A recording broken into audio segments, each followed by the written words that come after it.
बहुत समय पहले की बात है। एक आश्रम में एक ऋषि निवास करते थे।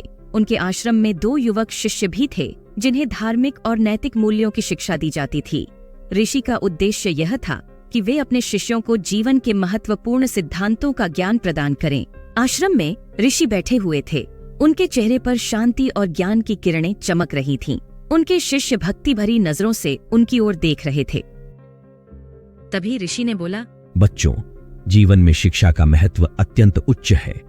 यह हमें सही और गलत के बीच अंतर का ज्ञान देता है। आश्रम के बाहर 2 युवक आश्रम की ओर बढ़ रहे थे। पहले दोस्त ने बोला, हमें आज ऋषि के पास जाना चाहिए, शायद हमें उनसे कुछ सीखने का अवसर मिले। दूसरे दोस्त ने बोला, हाँ, यह सही होगा, हमें उनके दर्शन का अवसर मिलेगा।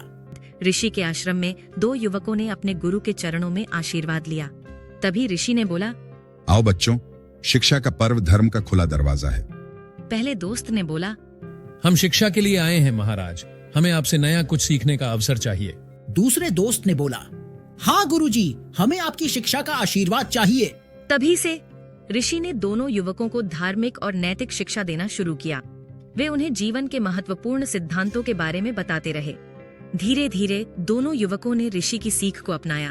उन्होंने समाज में अच्छाई और सच्चाई का पाठ पाया। आगे जाकर दोनों युवक अपने जीवन में धार्मिकता और नैतिकता का पालन करते हुए समाज में सच्चाई और प्रेम की प्रेरणा बने। इस कहानी से हमें यह सीखने को मिलता है कि शिक्षा ही हमें सही और गलत के बीच अंतर का ज्ञान देती है और धार्मिकता और नैतिकता के पालन से ही हम अपने जीवन को सफल बना सकते हैं।